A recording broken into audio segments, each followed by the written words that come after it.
guys, Pokeplay here, and today we got another old school video for you guys. And this one was pretty nice.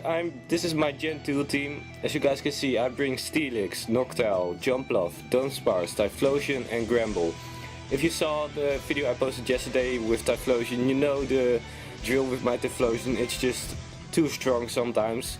It 2-hits KOs a fire type like Pyroar with Eruption on full health. It's just so powerful.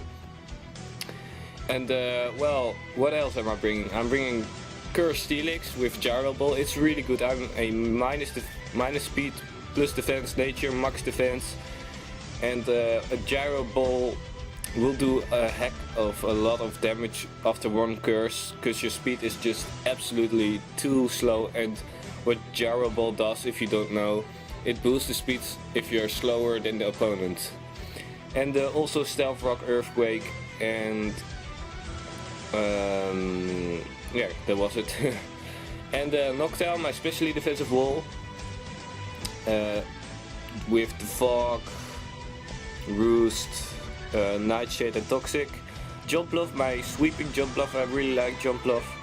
Dunsparce, yeah, you know what Dunsparce likes to do, Coil, Curse, Glare and Headbutt with Serene Grace. And I'm also running, I'm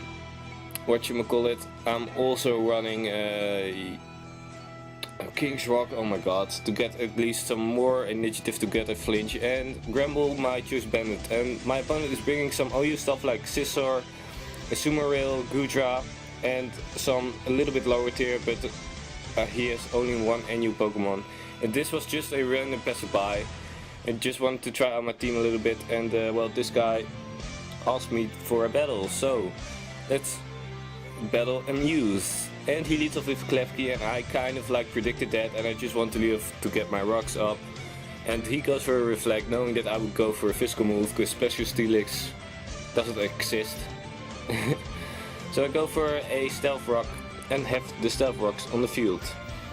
So right here I predicted the switch and went for a Curse. Now I think he couldn't just touch me, so I went just for a Curse because he couldn't touch me at all. So I think right here I went for a Curse. No, I just went for an Earthquake, never mind.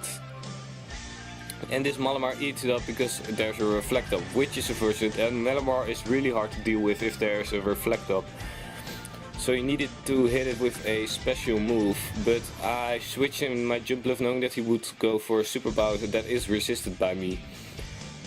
So I just want this thing to get at least asleep, because this thing is really threatening when it isn't asleep. But he goes back into the Klefki and I just go for a Sleep Power, and luckily enough I hit it, because Sleep Power doesn't really like to hit it. And Jumpluff is just so cute, guys. It's just amazing how cute it is.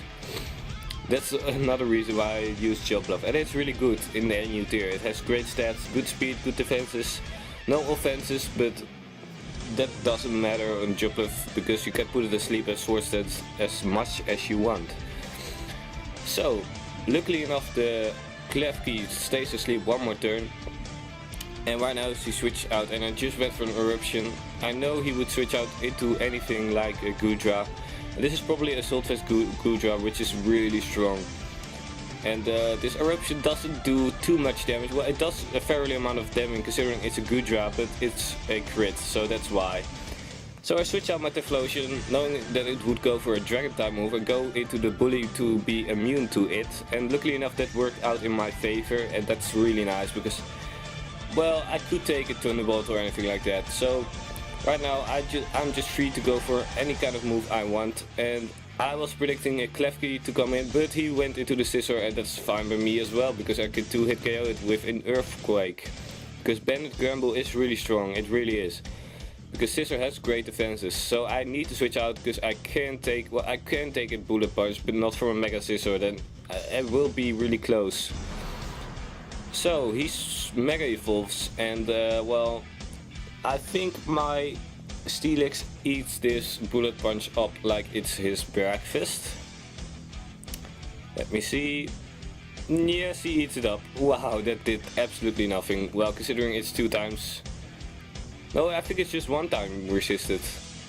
because this does steal ground resist too, I don't know. But he goes for a U-turn just to get some initiative to switch out into anything like that and get at least a little bit of damage off. So that was a good play. Well, yeah, it wasn't even a good play or anything like that, but still. So he switches into the Zoomer, and I just went for curses knowing that he couldn't touch me at all. And here I was like, well, maybe I could get a Steelix sweep off, because my opponent isn't bringing too much special, hasn't too much special attackers left, except for Gudra, which can't really touch me at all. And here he makes a strange play, he goes for an Aqua Ring. I never saw Aqua Ring in Zoomer, and I don't think it's really good. And here I went just for a Gyro Ball just to check how much damage it would do, and it does a good amount of damage, but I do need to get some more curses up to work a little bit better, knowing he also has an Aqua Ring up. So he goes for Aqua Jet. I don't know why he doesn't go for a Waterfall or anything like that, that would have been a lot better, but never mind, it's good for my Steelix. So my Steelix eat that up, considering it's super effective and it's in a Zoomer rail. And yeah, Steelix is just too strong. It really is too strong. It's just amazing how strong this Pokemon is. It doesn't even need reliable recovery because it's so defensive. So he switches out knowing he can't really touch me, and I just go for a Gyro Ball or another curse. I don't know what I went for. So yeah, I went for a Gyro Ball, and that's neutral to a Klefki, and it does a good amount of damage. Considering Klefki doesn't have a lot of speed. I think it doesn't have any kind of speed. So this must be especially defensive. You always see defensive Klefkis, but it could be specially defensive. And luckily enough he stays asleep one more turn, so he can't get a Reflect up or anything like that. And I used this sleep to get some more curses up, because why the heck not? Why don't you want to get some more curses up, right?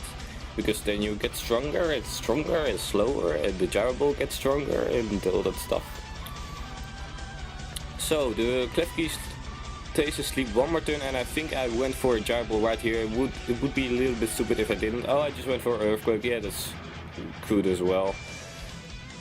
It's super effective, so why the heck wouldn't you go for an Earthquake? So that's Klefki down, and we got a Malamar here. And right here I thought I could get a sweep off really easily, but this Malamar surprised me and goes for a Topsy-Turvy. And this move is really crazy. It's very situational, it doesn't work all the time, but in this case it works really well, because my stat changes just removed to the other way around. So I was -4 speed, so now I was +4 speed, so that's why the Gyro Ball didn't do anything at all. And I forgot about Intimidate. About Contrary Intimidate boosts its attack, so that was a stupid play on my part, but luckily enough he switches out, so that's great. And I know I can take a hit from a Zoomer Hill, but I just went for a Wild Charge just to be sure to kill it. And my other moves couldn't really kill it. Maybe Earthquake could kill it from that range, but I was not sure about that. And yeah, so he goes into the Double Blade, and I knew this thing would like to set up a Swords Dance, but I couldn't touch it with a Wild Charge from that range. I do like Double Blade, it's a really cool Pokemon with the Eviolite. So I went into my Steel's Wheel, because this thing can't really touch me. A Sacred Sword won't do too much damage. It will do 30-40%, but he doesn't even carry that move, so that's even better, because Shadow Sneak doesn't do anything, and I can go and set up Curse anymore. But I predicted him to go back into the Malamar to get again the Topsy-Turvy, because I know he doesn't want me to set up. So I just went for an Earthquake, and I think it kills from that range. Yeah, plus rocks it would kill. Yeah, that kills easily, because I'm +1 attack, so I predicted him to do this, and luckily enough that worked out in my favor. And I could just get an amazing amount of damage off that Doublade as well, so that's cool, I guess. And Steelix is just so huge that the leftovers are just amazingly huge as well. That's just really funny. So I think, no, I switched out. I want to preserve my 6-0, because I had a 6-0, guys. This was a 6-0. I don't know if I mentioned it before, but look at this Hedwig eating up that freaking Fire Blast. Fire Blast is 110 base power fire move, I believe. I'm not totally sure about that. And Noctowl just eats it up. Noctowl is really specially defensive. And he goes for Toxic and I go for Toxic as well, I believe. No, I just went for Nightshade, so I think I went for Toxic next turn. No, it doesn't really matter at all, because this thing doesn't have reliable recovery, so I could just kill him into Nightshade, so why would I go for Toxic then? So Hedwig gets a little bit of Toxic damage, but that doesn't really matter at all. So he goes for Ice Beam and I eat that up as well, because it's not Stab.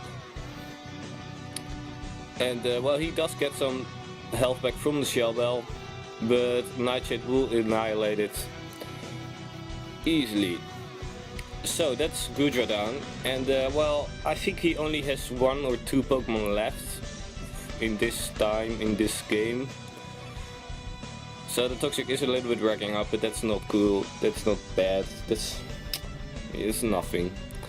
And here we go, Scissor, and I wall this thing pretty easily with my Steelix. And the Stealth Rocks really worked out in this battle as well, because if I didn't have the Stealth Rocks, it would have been a little bit harder. And I predicted him to go for a Bullet Punch or anything like that, and I knew I could take it really easily with my Typhlosion. So, and right here he just goes for Bullet Punch, doesn't do too much damage. Well, it does a good amount of damage considering it's resisted. And I just went for Flamethrower to be sure that I could, if he got a crit or anything like that, I knew the Eruption would still kill, but I did want to have enough health to kill the Doublade. And I knew EVO Doublade is really good, it has some special defense. And oh yeah, that's another reason why I didn't went for Eruption, because of Shadow Sneak priority and all that stuff. So I do kill it from that range. I thought I wouldn't kill it, but that was a 6-0 in my favor. I hope you guys enjoyed this battle. I will post another old school battle later this week, maybe in about 2 days, something like that. And well, I hope you guys enjoyed this one. And well, I see you guys in my next video. Later.